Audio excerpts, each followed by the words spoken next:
Good morning, students. I hope so. Everyone is good and everyone is fit and fine. So, today we are going to start with a new chapter that is from the subject history, and this is going to be lecture 1 from chapter number 12, India after independence, class 8.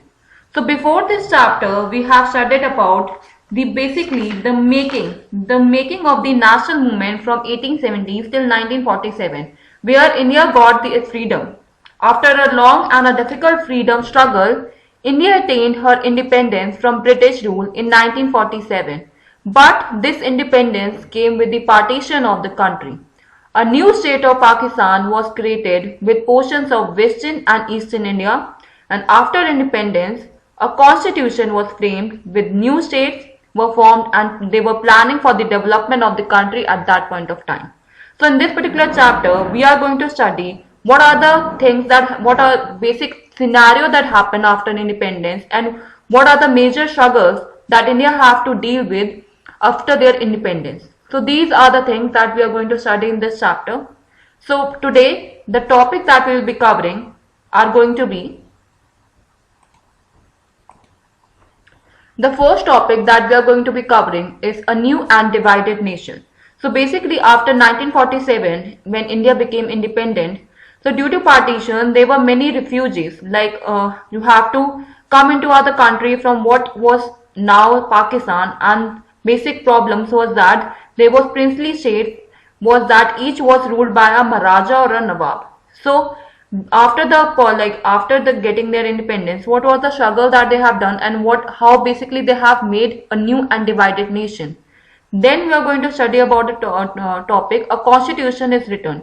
So like between December 1948 and November 1949, 300 Indians had a series of meetings on the country's political future, and because of that assembly was being established where they have discussed and framed our Indian constitution, which was executed on 26 January 1950. So how it was written and what were the major changes that have came up with that, we are going to study that in this particular topic, and then we are going to I will be giving you the homework that you have to do today.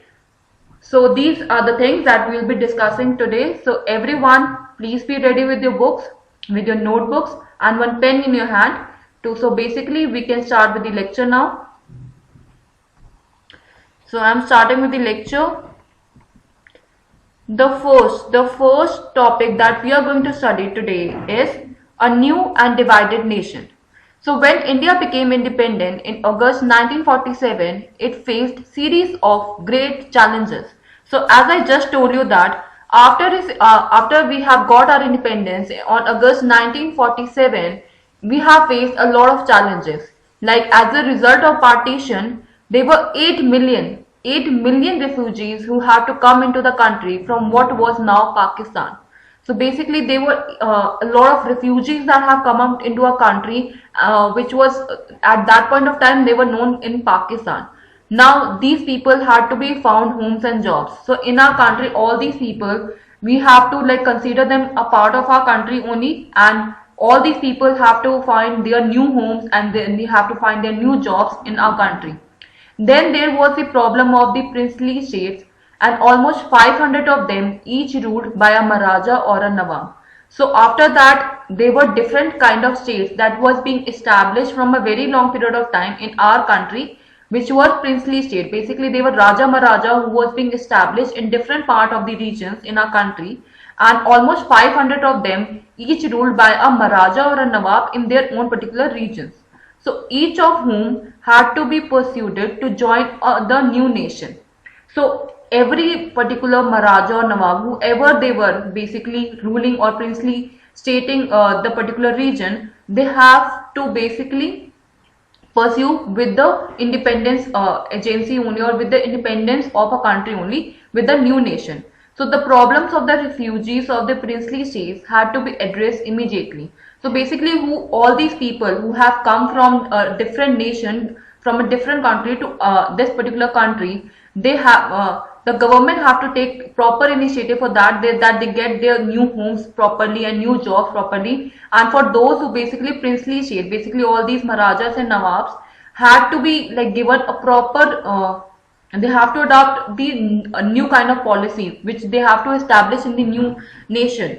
So for that they have to address their problems and their things immediately, because if they will not, they are going to be where they are going to basically stay, or where basically they have to like obtain their particular rules or not. That was the situation.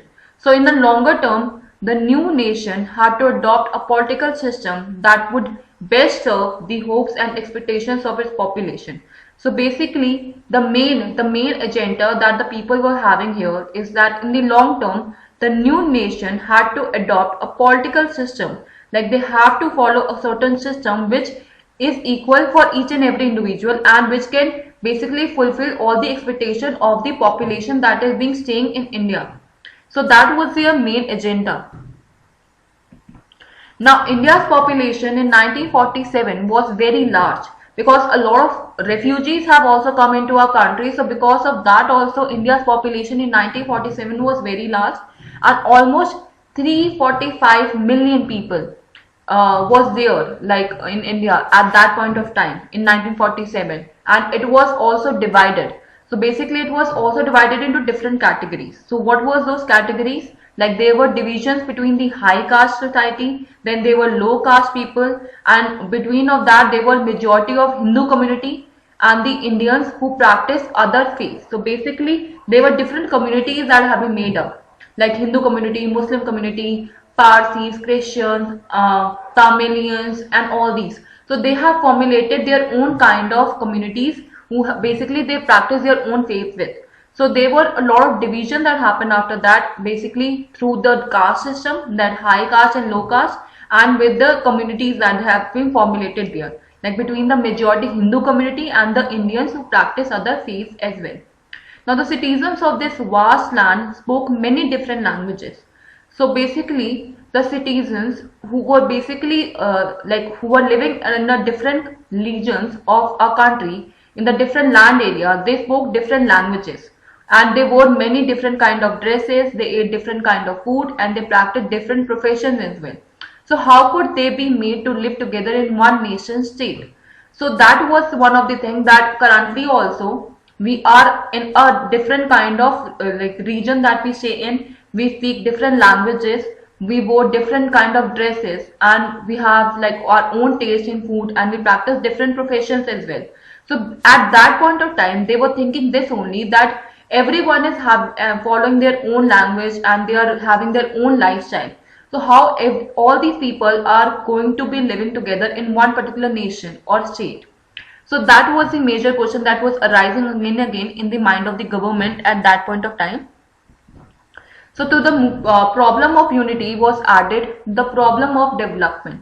So basically the problem that was arising with of the unity of each and every all the people who are living in different regions, how they can be united as a whole, and was added with the problem of development too. Like first of all they have to like think about that ki how each and every region need to collaborate with each other in a unity.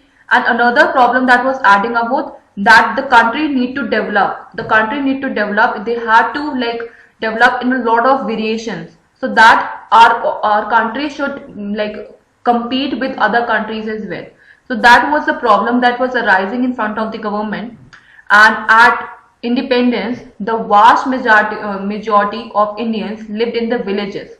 And at the type of in the time of independence, the vast majority of Indians, they were staying in the villages only, and majorly people were farmers and peasants, and they were dependent on the monsoon for their survival basically. So most of the people who are living in the villages are farmers and peasants only, and mostly they were dependent on the monsoon for their survival, because the crop grow in these kind of seasons only. So that's why they were dependent on the seasonal crop, they were growing seasonal crops, so they are dependent on monsoon as well. So did the non-farm sector of the rural economy for if the crops failed. So basically who are not dependent on the basically who are not the who belong to this non-farm sector or of the rural economy, for it if the crops fail, barbers, carpenters, weavers and other service groups would not get paid for their services either. So if one particular profession is not working properly, specifically the crops are not working properly, then what could have happened? So basically the barbers, the carpenters, the weavers, everyone's job are in risk because they will not get paid for their services for that. Now in the cities, factory workers lived in crowded slums with little access to education and healthcare. So apart from that, who were basically living in the city area, and in the city there were many factory workers who lived in the crowded slums. Like today also, if you can see that a lot of people are living in the hearts and in the slum areas with little access of education and healthcare. But now education and healthcare is being provided to them, but at that time it was not at all there. Clearly, the new nation had to lift its masses out of poverty by increasing the productivity of agriculture and by promoting new job creating industries. So for that, if they want to that they should have a development in the country, they need to shift. Basically, they have to come over the masses of poverty. Basically, most of the people were living in the state of poverty only.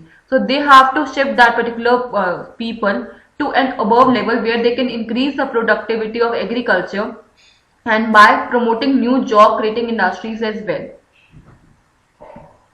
Now how they can basically do that? So basically they have given this particular speech in the starting only that unity and development had to go hand in hand. So if they want to collaborate with each other, if they are formulating unity, then only we can strongly find development for our country as well. If we are not going to be together, we are going to have our own kind of variations. We are going to follow our own regions. So if the unity is not going to be there, the development is not at all possible. So that was their main strategy, that unity and development had to go hand in hand. And if the divisions between the different sections of India were not healed, they could result in violent and costly conflict. So basically they were saying that if the divisions between these different sections of India were never healed, means अगर वो साथ में नहीं आएंगे, so the result could violate and it could create a lot of conflicts in the country, like the high caste fighting with low caste, Hindu with Muslims and so on. So basically जितने भी different sections हमारे society में बने हुए हैं, अगर ये साथ में नहीं आएंगे, so it can create a lot of conflict in a country. वो जो हाई कास्ट सोसाइटी है वो लो कास्ट से लड़ने लग जाएंगे, जो हिंदूज है वो मुस्लिम से लड़ने लग जाएंगे, and still it happens. So at the same time, if the fruits of economic development did not reach the broad masses of the population, it could create fresh divisions. So similar with the development as well, that अगर हमारा economic development ज़्यादा से ज़्यादा लोगों के पास नहीं जाएगा, so it can create divisions between rich and poor, which is basically still there. Like for example, between the rich and the poor, the divisions can जो एक वो होता है फासला, वो बहुत ज्यादा होता रहेगा कि rich are becoming richer and poor are becoming poor. And if we talk about the current scenario, it is still there between the cities and the countryside and between regions of India that were prosperous and regions that lagged it behind. So basically these are few of the examples in which they need to collaborate with each other. The development should be in each and every category, for the rich, for the poor, for the city people and for the countryside, between the regions of India and for the different regions that landed behind. Now another main topic that is here in this chapter is the constitution which is written. So between in December 1946 and November 1949, some 300 Indians had a series of meetings on the country's political future. So how basically our country need to develop. They have formulated with independence, but now they need to frame certain laws so that on which these particular people need to work. Because जब तक आपको एक framework नहीं मिलेगा जिस पे आपको काम करना है, people will be lagging behind. मतलब उनको पता ही नहीं होगा कि उनको करना क्या है, on what ground they have to be. तो to make it more grounded and more legal, they have to formulate certain laws so that each and every person should get their proper rights in the country. So the meeting of this constituent assembly were held in New Delhi, but the participants came from all over India. So basically there was a lot of meeting that was in an assembly that was happening in New Delhi, but all the participants were coming up from a lot of different regions from India to New Delhi, basically to tell about their particular perspective about to formulate different political parties. Now these discussions resulted in the framing of the Indian Constitution, which was adopted on 26 January 1950. So the discussion that resulted in the framing of the Indian Constitution was finally adopted on 26 January 1950. So the feature, basically one feature of the constitution was its adoption of universal adult franchisee.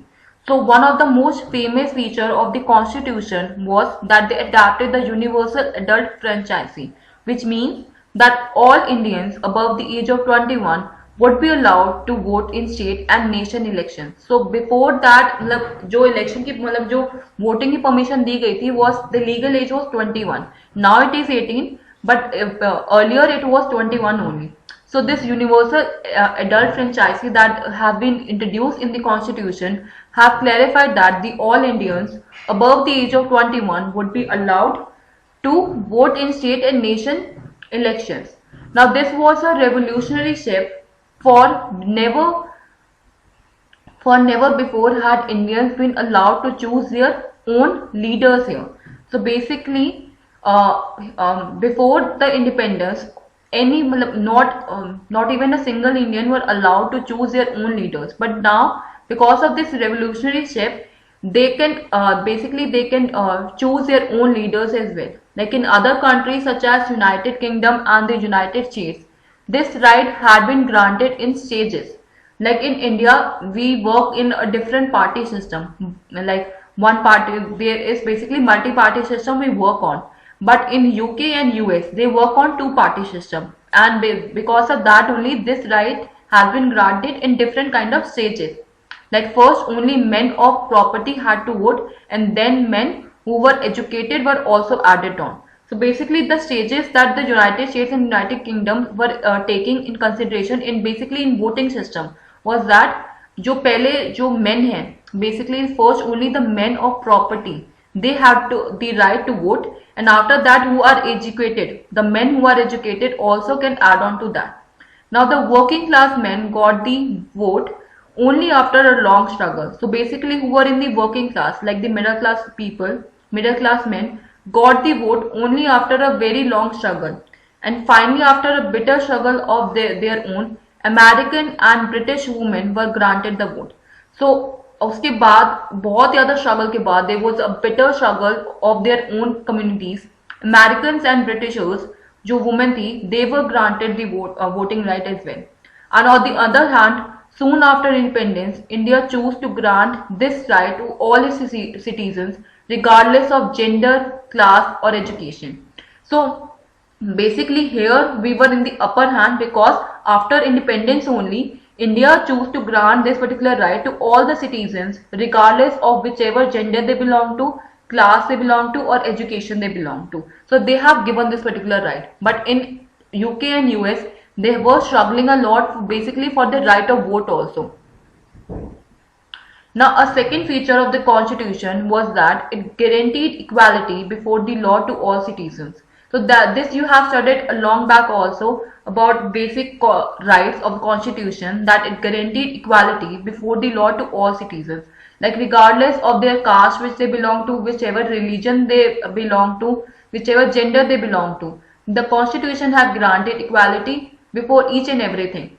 So there were some Indians who wished that the political system of the new nation be based on Hindu ideals, and that India itself be run as a Hindu state. So basically there were many Hindu communities who were basically pressurizing the government that basically they wish that जो भी हमारा political system है, they should basically work on the basis of the Hindu ideals. मतलब जो उनकी community है उसके basis पे ही जितने भी constitutional laws हैं वो उसके according बनाए जाएं, and India should be recognized as a Hindu state more. So they pointed to the example of Pakistan, a country created explicitly to protect and further the interests of a particular religious community, the Muslims. However, the Indian's Prime Minister Jawaharlal Nehru was of the opinion that India could not and must not become a Hindu Pakistan.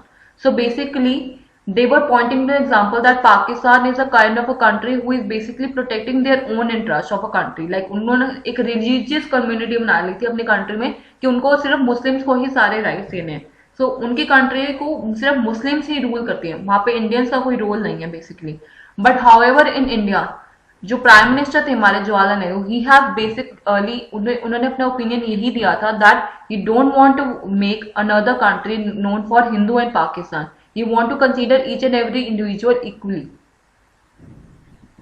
So beside Muslims, India also had large population of Sikhs and Christians, as well as many Parsis and Jains were also there.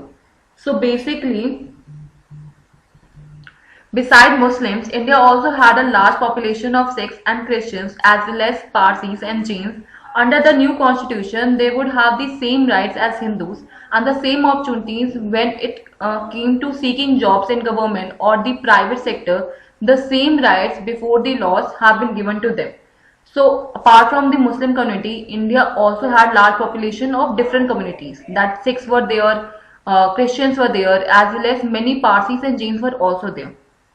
So under the new constitution, they would have given the same rights to Hindus as well. But they have not taken any religion or any particular community like in the constitution as superior to anyone. So they have given same opportunities to each and everyone is seeking jobs in government or private sector, and the same rights before the laws have been given to each and everyone. So a third feature of the constitution was that it offered a special privileges for the poorest and most disadvantaged Indians. So basically, the third feature of the constitution has clarified some special privileges for the poor people and for the marginalized society who were basically known for the disadvantaged Indians. So unke liye they have like basically who practice untouchability and describe as slur or a blot on the fair name of India was abolished. So Hindu temples previously open to only for the higher caste were thrown open to all, and including the former untouchables as well. Now, after a very long debate, the Constituent Assembly also recommended that a certain percentage of seats in legislature as well as jobs in government be reserved for the members of this lower caste. So basically in the assembly it was being announced that the certain percentage of seats in the legislature as well as job in government should be reserved for the members of the lowest caste people.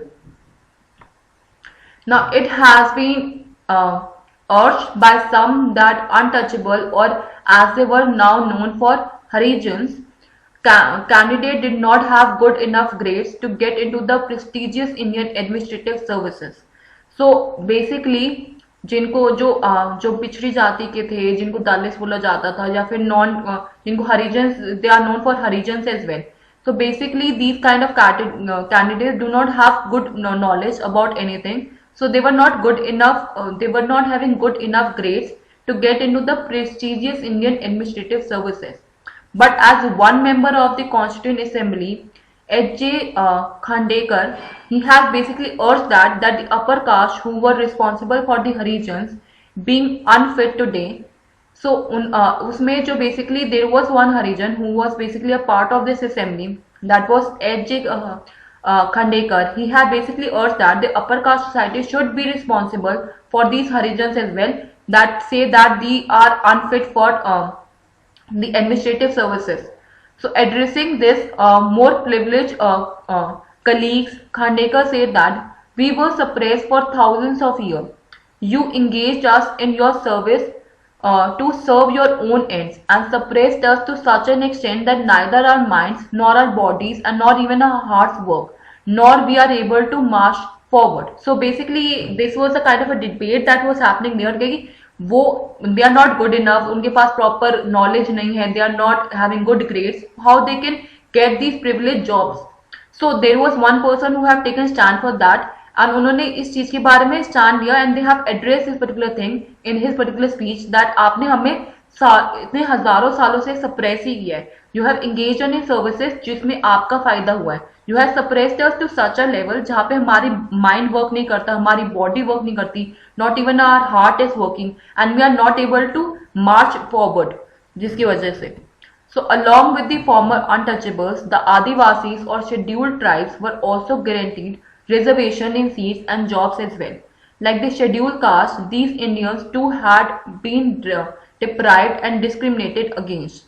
So basically not only the untouchables but there were other communities as well. Like the Adivasis, the scheduled tribes were also guaranteed reservations in seats in different level. How in different level basically उनके लिए reservation निकाली गई थी in job field in other fields as well so that उनको ये feel ना हो कि basically they are not part of the country and उनके लिए कंट्री ने कुछ स्टैंड नहीं लिया so with that they have like taken full consideration for themself that कि उनको उनका प्रॉपर स्टैंड मिले. So the Indians should not be discriminated in any way possible. So for the tribals has been deprived of modern healthcare and education while their lands and forests have been taken away by more powerful outsiders. Now a new privilege have been granted them by the constitution were meant to make amendments for this. Now apart from all these categories, there were other privileges had been given to them. That was the Constituent Assembly spent many days discussing the powers of the central government versus those of the state government. So basically they were also discussing about how they have to execute the different powers that have been given to the central government and for the state government. So there were many members, like some members have thought that the center's interest should be foremost. So basically a lot of members have said that कि जो centre में जो लोग होंगे जो centre government को rule करेंगे they should have given the utmost power and only a strong centre it was urged that would be in a position to think and plan for the well being of the country and a whole. So they said that कि जो centre में जो सबसे main होगा उसकी position को इतना strong रखा जाएगा that he is going to take all the he is going to think and plan and execute for the well being of the country as a whole. And other members felt that the provinces should have been greater autonomy and freedom. उसके अलावा जो बाकी members थे दे were saying that कि अगर power properly divide होगी तो सबको एक इक्वल वो ये चीज लगेगा कि सबके लिए इक्वल स्टैंड लिया गया है. So a member from Mysore fear that under the present day democracy is centered in Delhi and it is not allowed to work in the same sense and spirit in the rest of the country. So still there are lot of people who think that जो कि उन्होंने उस time पे ये चीज consider कर ली थी कि इस वे में ही चलेगा but lot of people in the south क्योंकि साउथ में ये चीज बहुत सारे लोगों को प्रेजेंट डे तक ये चीज लगती है कि democracy is centred in Delhi and they are not allowed to work in the same sense with the spirit for the rest of the country. So a member from Madras insisted that the initial responsibility for the well-being of the people of the provinces should rest with the provisional governments as well. So उनका ही consideration था basically member from Madras he have stated that कि responsibility को different level पे बांट देना चाहिए so that the rest of the provincial government should also have certain power which they can initiate certain things for that. Now the constitution sought to balance these competing claims by providing 3 lists of subjects, a union list, a subject such as taxes, defense and foreign affairs which would be executive responsibility of a centre.